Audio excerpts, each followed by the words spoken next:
Единый портал государственных и муниципальных услуг представляет из себя автоматизированную информационную систему, позволяющую гражданам и организациям получать государственные и муниципальные услуги дистанционно в электронном виде.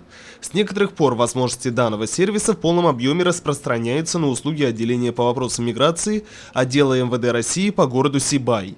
В список доступных дистанционных услуг входит прием заявлений по выдаче заграничных паспортов гражданина РФ нового поколения, выдача и замена внутреннего паспорта гражданина РФ, адресно-справочная информация для физических лиц, постановка и снятие гражданина РФ с регистрационного учета по месту жительства. Важно понимать, что заявление, поданное в электронном виде, не только обладает той же юридической силой, что и заявление, поданное лично, но и имеет ряд своих преимуществ. Преимуществами подачи заявления в электронной форме является то, что граждане экономят свое личное время, то есть подачу заявления они могут вне зависимости от времени суток, праздничных, выходных дней подать заявление по вышеуказанным услугам. Также при подаче заявления в электронной форме граждане могут обмениваться личными сообщениями с сотрудниками нашего подразделения по любым интересующим их вопросам.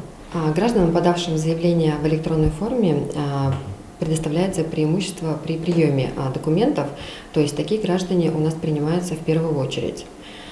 Также граждане, которые подали заявление в электронной форме, они уведомляются о каждом этапе рассмотрения их заявления. Кроме прочего, с 1 января 2017 года при оплате госпошлин с помощью ресурса госуслуги.ру действует скидка 30%.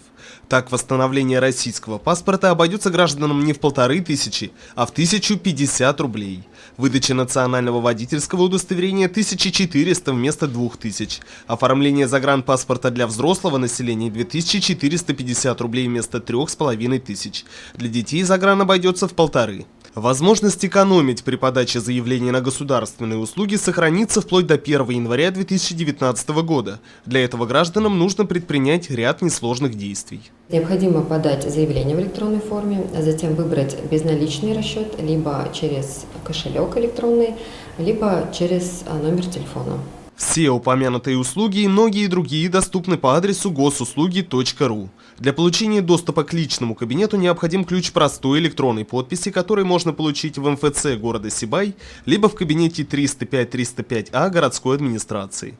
Ринат Музафаров, Радмир Сингулов, Любовь Карпова, телекомпания СТВ.